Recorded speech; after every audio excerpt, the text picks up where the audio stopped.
care to share your screen name on Instagram? Okay, my Instagram username is 9TJWatkins _. Now, when it comes to your Instagram bio, Mm-hmm. wanted to see if you could break down this as well for the audience. Hashtag everything for, don't want to mispronounce that there. Doun. Doun, okay. Purple heart, 4L, ... miss you, brother. Everything for Doun is, I say that because it's for my brother that passed away in 2022.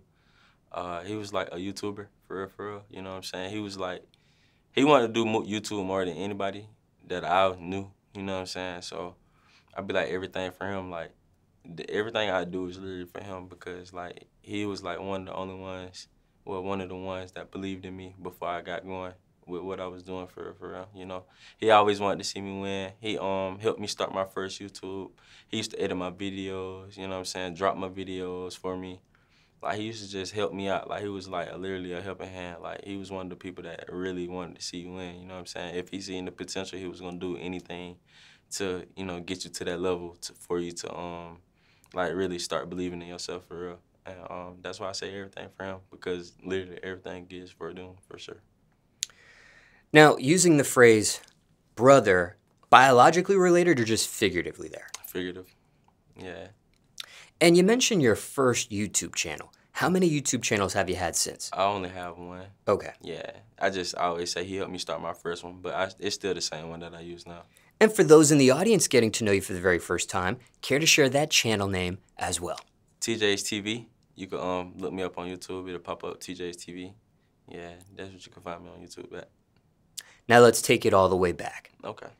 Do you remember how you two met for the very first time? Talking about me and Doun? Yes. Yeah, I met Doun way back when we was younger. He literally had moved like right beside me. Like, we was like in middle school or something. I think I was in in middle school. He had moved beside me, and ever since then, me and him locked in like bad. Like, we was always locked in. Like, I used to go to his crib, play basketball all the time. And then that built like a brother bond, you know what I'm saying? Back then, you could go outside, hoop, and then that built friendships, like, you know what I'm saying? But yeah, that's how it started for real. I never since then. So when he said, so when you said moved by you, you're talking about like a physical house location? Yeah, like he literally started staying beside me. Like when he first moved down here to like where I was from, like he literally moved like right beside me. And care to share what that area is? Dublin, Georgia. Yeah. And were you in the same grade, middle school wise as well? Nah, I was a grade ahead, I think. Yeah. And even though you were different grades, same school, did you ever attend the same class by any chance together?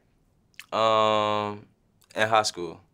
In high school we did. You know, in high school you have classes like all grades for real. So in high school, yeah. And care to share the name of that high school as well? Dublin High School. Yep. One of the best high schools. It's like one of the biggest around for real. Now, you already shed some light onto this question that was going to be asked, but we'll ask you formally here in case you want to provide some further insight. And if you felt like you've answered this already, we'll just move forward to the next question. But the question that was going to be asked was, what was Doun really like? Doun was like a humble dude. Like, he was like somebody that you would want to be around, you know what I'm saying? Like, never come around with no negative vibes. Always there to help whoever, you know what I'm saying? Like, he life of the party. Like, it's just so much stuff that you could describe Doun. Like, it was just one of the ones, you know, like, that's rare, you know what I'm saying? Like, nowadays, you don't, like, some people, like, just come around because they see what you have or what you're doing, you know what I'm saying? But Doun was the type, like, if he mess with you, he mess with you for real. Like, he don't care about all that, you know? Do you remember the last correspondence you had with him before he passed away? Yeah. He literally, all right, so we went to the gym. We went to play basketball. And then one night, he literally wanted me to go out with him. But I was tired, you know what I'm saying? Him, my homegirl, and my other homeboy, they had went to this party. And he texted me, he wanted me to go with him, you know what I'm saying? But I ended up not going. And so he texted me when he got back to Dublin. but I didn't see it till I woke up. But he was like trying to come to the crib, you know what I'm saying? Like come kick it while he was still out type jump, but I didn't see it. And yeah, like I think that was like the last time I saw Doun for real was when we was at the gym. If only you know, I would have texted back that night or seen it, you know, because after that, that's literally like, yeah. Cause me and him were supposed to do a photo shoot together. Like we were supposed to do this what it is when you for a brand, like when you walk with the clothes on. Like some runway type of thing? Yeah, I forgot what they call it though. But yeah, we were supposed to do that together, and that was the day he passed away. Yeah, How were you notified? his girlfriend, because she was on the phone with him when the car wreck happened, and so she called us crying and saying that he had just got into a car accident, and then right then it was like I thought he would have been straight, you know, but nah, he ended up like passing away on the scene, but they ain't tell us that, you know what I'm saying? Like when the firefighter picked up the phone, he was just like they was finna rush him to the hospital, but the whole time like he was already gone for real. Do you have a favorite memory of him you'd like to share with the audience? Yeah, when we was in Savannah State, cause Doun wasn't no drinker, and Doun ended up getting drunk that night. And Doom was just everywhere, bro. Like, it was so funny. And then he ended up, like, going to sleep.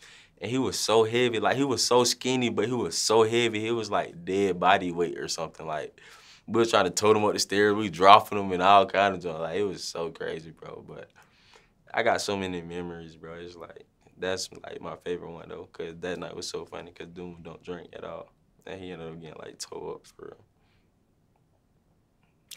Now, what's the best advice you received from him, or most important thing you learned being around him? The most important thing I learned being around Doun is you can make anything happen if you put your mind to it. You know what I'm saying? Because at first when Doun first started doing YouTube, Doun really didn't have no support, but he never stopped. Like, nobody really believed in him for real, you know what I'm saying?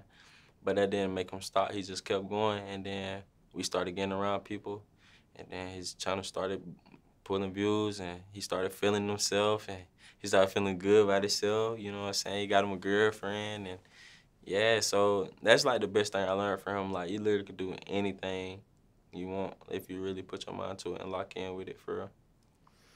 Yeah. Now, was there any unreleased footage or collabs or whatever the case may be between you two? Nah, it's not really no unreleased. I mean, he had unreleased videos, but it was literally like videos of us, like me, him, and my other bros, you know what I'm saying? But it ain't like no crazy collab, you know what I'm saying? But I know he did love King Sid, you know what I'm saying? He loved King Sid, and then eventually King Sid had hit him up. And that made Doom day, man, you know what I'm saying? And it felt good to see my boy happy for real, you know? Because, like, he always talked about King Sid and Bentley, like, meeting them for real, you know what I'm saying? And then one day, you know what I'm saying, we ended up meeting them. We ended up being in King Sid video, you know what I'm saying? And, yeah, it just felt good to see my boy smile for real about that, for real.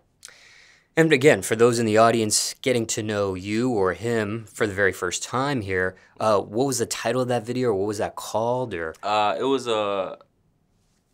was King Sid it was a face-to-face video. It was like I think a To Be Honest or something. What's the first video they started doing face-to-face? Nah, it was a truther. It was a truther. Truth or Dare or something like that. Yeah, it was something like that. It's on King Sid, John, though. Yeah. Now, mentally, has this been something you sought any professional help over? No, I haven't sought no professional help over it for real because I don't feel like it's, you know what I'm saying, I need to do that for real. But, like, I do have my days, you know what I'm saying, when I just get to thinking deep down and, like, really, like, all the memories start hitting my head for real again. I just literally just sit there, listen to music, you know what I'm saying, cry a little bit. Ain't nothing wrong with crying. you know what I'm saying, release a couple tears for real, just release all that out you for real, you know. And be that as it may, even with this description you just presented, do you want any help with that? Nah, I don't. Nah, I really don't need no help with that for real. Nah.